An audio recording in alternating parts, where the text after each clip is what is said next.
रात्रीच्या जेवणासाठी गरमागरम असा चमचमीत तोंडली मसाले भात बनवणार आहे. तोंडली आणि फरसबी चिरून घेतले. कांदा टोमॅटो इथे चिरून घेतलेला आहे.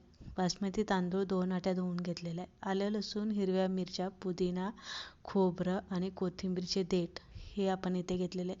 ते आपल्याला बारीक वाटून घ्यायचा मसाला. खडा मसाला घेतलेला आहे. तेलामध्ये खडा मसाला एक अर्धा मिनिट भाजून द्यायचा. कांदा तेलामध्ये चांगला परतून घ्यायचा. टोमॅटो घालायचं. केलेलं वाटण आपल्याला हिरवं यामध्ये घालून चांगलं परतवून घ्यायचं. हळद हिंग धने पावडर आणि 1 चमचा गरम मसाला घालून आपल्याला तेलामध्ये हलवून घ्यायचं. धुवून घेतलेलं तांदूळ निथळून यामध्ये परतून घ्यायचं आणि नंतर 2 वाट्या तांदळासाठी 4 वाट्या पाणी घालायचं. चवीप्रमाणे मीठ घालून हलवून घ्यायचं आणि झाकण ठेवून 10 मिनिटं भात शिजवून घ्यायचा. बघू शकता छान मोकळा सुटसुटीत तोंडली मसाले भात बनून